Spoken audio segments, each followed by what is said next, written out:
প্রয়োজনীয় লোকবল, যন্ত্রপাতি আর জ্বালানির অভাবে কাজে আসছে না উপহারে পাওয়া লাইফ সাপোর্ট অ্যাম্বুলেন্স। ফলে বেসরকারি অ্যাম্বুলেন্সের উপর নির্ভর করতে হচ্ছে রোগীদের, গুনতে হচ্ছে বাড়তি টাকা।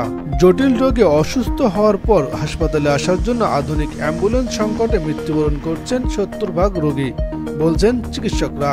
খুলনা মেডিকেল কলেজের গাড়ির গ্যারেজে এভাবে দিনের পর দিন পার্কিং করা অবস্থায় দেখতে পাওয়া যায় ভারত সরকারের কাছ থেকে উপহার হিসেবে পাওয়া প্রতিষ্ঠানটির একমাত্র লাইফ সাপোর্ট অ্যাম্বুলেন্স। 2021 সালে করোনাকালীন সময়ে রোগী পরিবহনের জন্য উপহার হিসেবে স্বাস্থ্য অধিদপ্তর পায় এই অ্যাম্বুলেন্স। নামে লাইফ সাপোর্ট অ্যাম্বুলেন্স হলেও এর মধ্যে নেই প্রয়োজনীয় যন্ত্রপাতি, ফলে এর মাধ্যমে রোগীদের কাঙ্ক্ষিত জরুরি সেবা দেওয়া সম্ভব নয় বলছেন হাসপাতাল কর্তৃপক্ষ। ডাক্তার মোহাম্মদ হুসাইন সাফায়েত, উপপরিচালক, খুলনা মেডিকেল কলেজ হাসপাতাল, তিনি বলেন, খুলনা মেডিকেল কলেজ হাসপাতাল একটা আইসিইউ অ্যাম্বুলেন্স পেয়েছিলাম। তবে আইসিইউ অ্যাম্বুলেন্স স্ট্রাকচার অনুযায়ী আমার ওটার মধ্যে ভেন্টিলেটর ছিল না। আমরা হাই ফ্লো অক্সিজেন দিতে পারতাম, ভেন্টিলেটরের ব্যবস্থাটা, ডিফিব্রিলেটরের ব্যবস্থাটা আমার প্রথম থেকেই ছিল না। ওটা পরবর্তীকালে যদি লাগতো আমরা নিজেদের উদ্যোগে বসায় নিতে পারতাম। তবে আইসিইউ অ্যাম্বুলেন্স শুধু দিলেই তো হবে না, এখানে আইসিইউ অ্যাম্বুলেন্স ব্যবহার করার জন্য কিছু স্পেসিফিক ম্যান পাওয়ার লাগবে। অ্যাম্বুলেন্স ড্রাইভার, হেল্পার ছাড়াও ওখানে আসলে আলাদাভাবে মিনিমাম স্টাফ নার্স, একজন প্যারামেডিক এবং দুজন স্ট্রেচার বিয়ারার লাগে। কারণ ওই মেশিনগুলো চালানোর জন্য ট্রেনিংপ্রাপ্ত লোক লাগবে যে যদি ওখানে মেশিন দেওয়া থাকে। তো এই জনবল প্রদান করা আমাদের পক্ষে সম্ভব হয় নাই। সেই সাথে যন্ত্রপাতিগুলো আসলে পূর্ণ মাত্রায় ছিল না। আমরা ওটাকে কিছুটা বিশেষায়িত অ্যাম্বুলেন্স হিসেবে, যেখানে যাদের অক্সিজেন লাগবে, হাই ফ্লো অক্সিজেন দিয়ে আমরা সেই অ্যাম্বুলেন্সটা আমরা আসলে ব্যবহার করছি।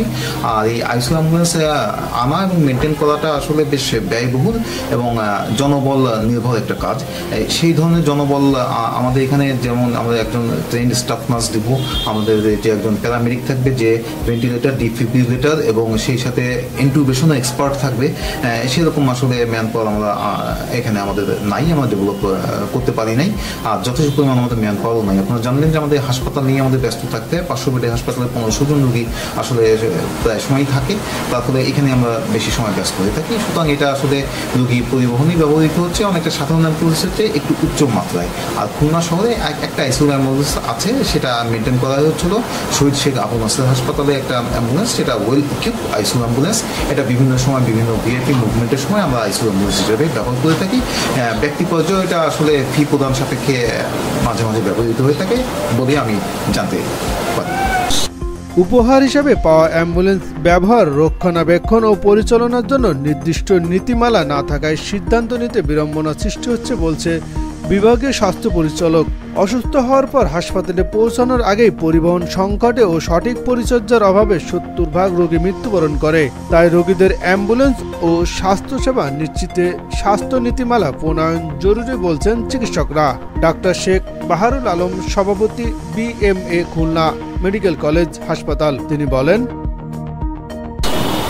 স্বাস্থ্য ব্যবস্থাপনা যা জনগণের জন্য স্বাস্থ্য মন্ত্রণালয়ের অধীনে রাষ্ট্রীয় কাঠামোতে সদাই তৎপর বা কার্যকর।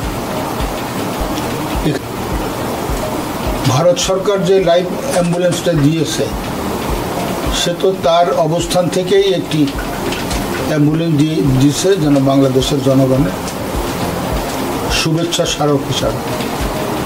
কিন্তু হসপিটালগুলো তাদের নিজস্ব ক্যাপাসিটিতে এই অ্যাম্বুলেন্সগুলো পরিচালনা করতে হলে সাপোর্টিং জনবল, সাপোর্টিং প্রযুক্তি বা অন্যান্য আরও যে সকল বিষয়াদি এখানে প্রয়োজন, সেটা প্রয়োজনীয় বিষয়। ক্ষমতার জোরে ওনারা দাবি করেন, বোঝেন, কিন্তু এটা এত উচ্চতর বিজ্ঞান, এ সম্পর্কে জ্ঞান না থাকলে এটা বোঝা সম্ভব না। তাছাড়াও ওনারা ভ্রাম্যমান, আজকে এই মন্ত্রণালয়ে, কালকে তো আরেক মন্ত্রণালয়ে, তারেক মন্ত্রণালয়ে। এটা অসম্ভব প্রান্তিকের বা হাসপাতালগুলোতে রুগীদের জন্য যে প্রয়োজন, সেটা প্রযুক্তি হোক, উপকরণই হোক, সেবা হোক, এটা সম্পূর্ণ বুঝে ওঠা। তারই সেই বেবুঝের শিকার হলো ভারতের দেওয়া এই লাইফ সেভিং অ্যাম্বুলেন্স। যতটুকু জানি, পরিচালক খুলনা মেডিকেল কলেজ হাসপাতালের অধীনে যে অর্থ বরাদ্দ দেওয়া আছে, বরাদ্দের সময়সীমা, তার যে তারতম্য এবং বিভিন্ন সময় যেটি দেওয়া হয় সেটি প্রয়োজনের সাথে সামঞ্জস্য না। একটা টায়ার যদি অ্যাম্বুলেন্সে নষ্ট হয়ে যায় তাহলে ওটার জন্য টেন্ডার দিতে পারে, ওই টাকা খরচের অনুমোদন নেই। আমি যেটা বলছি, সিভিল সার্জন খুলনার কথা বলছি, এক সময় আমি হসপিটাল অনেকদিন কাজ করেছি। পরিচালকের কতটুকু আছে ওই আমাদের লাইভ অ্যাম্বুলেন্সের প্রয়োজনীয় জনবল রিক্রুট করা, প্রয়োজনীয় জিনিসপত্র কিনে দেওয়া, নাকি তারা আবার অনুমোদন নিয়ে টেন্ডারের মাধ্যমে এটা করতে হবে? তাহলে আসবে ঠিকই, নিয়ম রক্ষা হবে ঠিকই, কিন্তু রুগীর সেবা যথাসময়ে যথাযথভাবে হবে না।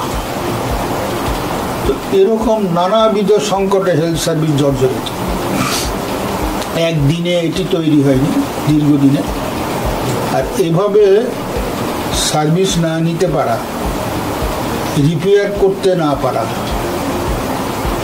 বহু যন্ত্র, অনেক মূল্যবান যন্ত্র পড়ে আছে। সেটা আবু নাসেরে বিশেষায়িত হাসপাতালে পড়ে আছে, খুলনা মেডিকেল কোনো যন্ত্র ত্রুটি হলে সেখানে রিপেয়ার করতে পাঠানোর আগে আবার অনুমোদন নিতে হয়। এই অনুমোদন পাওয়া, পাঠানো, রিপেয়ার করে আনা দীর্ঘ সূত্রতার ব্যাপার। আর ম্যাক্সিমাম জায়গায় একটা মাত্র যন্ত্র, যেমন লাইভ অ্যাম্বুলেন্স একটা আছে মেডিকেল কলেজে, একটা যদি কাজ না করে দ্বিতীয়টা নাই, কাজ করবে। সুতরাং জনসেবা, মানুষের সার্ভিস বন্ধ হয়ে যায়। তো এসব বিষয়ে রাষ্ট্রীয় কাঠামোতে যারা হেলথ সার্ভিসে জনগণের স্বাস্থ্যসেবা দেওয়ার জন্য দায়বদ্ধ এবং এর যারা শীর্ষে আছে তাদের কোনো কৈফিয়ত নেই। জনগণের কাছে তাদের কোনো কৈফিয়ত দিতে হয় না যে কেন এই লাইভ অ্যাম্বুলেন্সটা এভাবে পড়ে আছে।